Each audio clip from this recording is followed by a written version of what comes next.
नमस्ते दोस्तों, आपका स्वागत है मेरी इस YouTube चैनल में। आज की इस वीडियो में हम जानेंगे कि आखिर मीराबाई की मृत्यु कैसे हुई थी। एक तरफ जहां देवताओं की चर्चा हमेशा कारनामों से जोड़कर बताई जाती है और राजा रानियों के किस्से हमेशा शौर्य और समृद्धि से जोड़कर देखे जाते हैं, वहीं हिंदुस्तान की एक रानी ऐसी थी जो थी तो मानव, लेकिन उनकी बात हमेशा दैवीय महत्व के साथ ही की जाती है।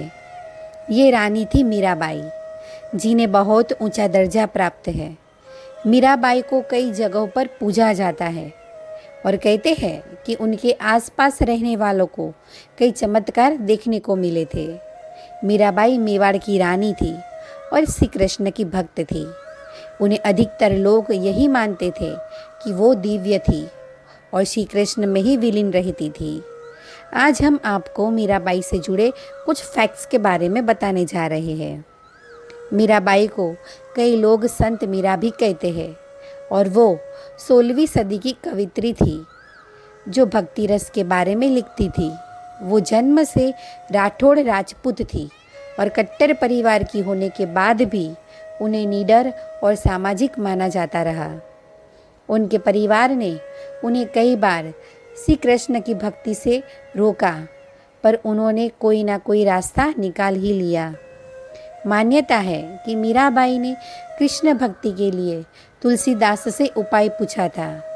हालांकि इसका कोई ऐतिहासिक उल्लेख नहीं मिलता है, लेकिन ऐसा माना जाता है कि मीराबाई को जब श्री कृष्ण की भक्ति करने को मना किया गया तो उन्होंने तुलसीदास को गुरु मानकर उनसे पत्रों के जरिए संवाद किया और अपनी दुविधा का उपाय मांगा।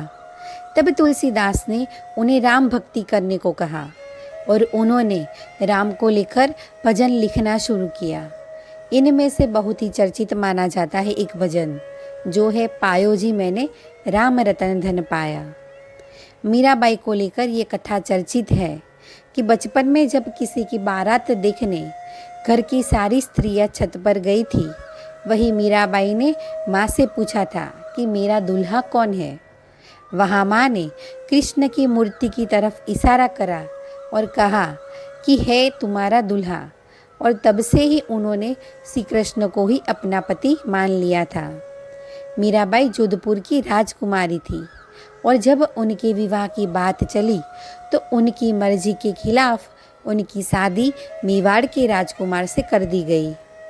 श्री कृष्ण की भक्ति की बात करें तो ना ही मीरा के परिवार वालों को ये पसंद था और ना ही उनके ससुराल वालों को। माना जाता है कि वो घंटों तक एक ही मंदिर में कृष्ण की मूर्ति के सामने नाचती रहती थी और ऐसे में उन्हें विष लोक लाज की कोई चिंता नहीं थी। ऐसे में उनके ससुराल वालों ने कई बार उन्हें विष देकर मारने की कोशिश की और कई बार तो सांप से कटवाने की कोशिश भी की, लेकिन उन पर इसका कोई असर नहीं हुआ। शादी के कुछ साल बाद ही मीराबाई के पति का देहांत हो गया और उस वक्त उन्हें सती करने का प्रयास किया गया, लेकिन वो नहीं मानी और वो कभी वृंदावन तो कभी द्वारिका गई।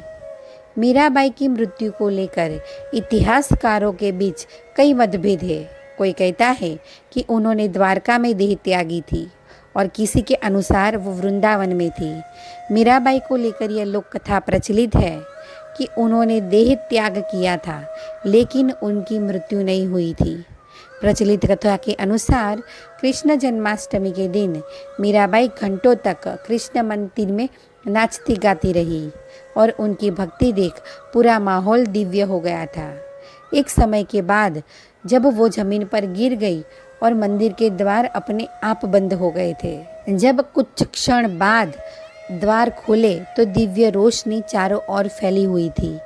लोगों के अनुसार उस वक्त बांसुरी की मधुर तान बज रही थी और मीरा की साड़ी श्री कृष्ण की मूर्ति से लिपटी हुई थी।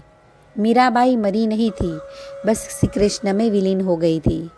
इतिहास में भी उनकी मृत्यु के बारे में कुछ भी ठीक ठाक नहीं लिखा है और उनकी मृत्यु का कोई ठोस प्रमाण नहीं है।